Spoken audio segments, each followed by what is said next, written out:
শুভ সন্ধ্যা সবাইকে। সবার চা খাওয়া হয়ে গেছে। এই কথাটা না রোজ সন্ধ্যাবেলা এসে কেন জিজ্ঞাসা করে জানো? কারণ আমার মতন যারা চা প্রেমী আছে তাদেরকে আমি খুব মিস করি, তো তাই চাটা কেউ শেয়ার করবে আমার সাথে? কেউ খেয়েছো ওই চাটা?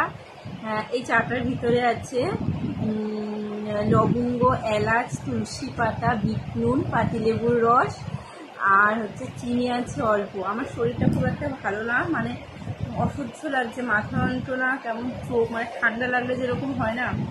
আর আজকে দিদিভাই বাড়িতে নিমন্ত্রণ ছিল, মেজননদের বাড়িতে, খেয়ে আসার পর আমার শরীরটা আরও অস্থির অস্থির করছে।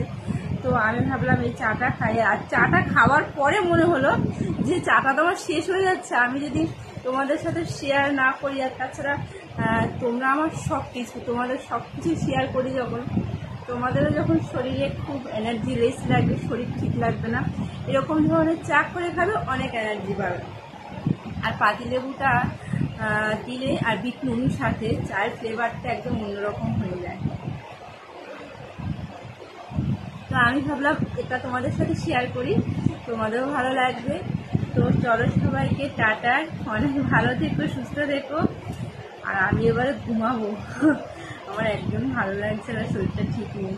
টাটা।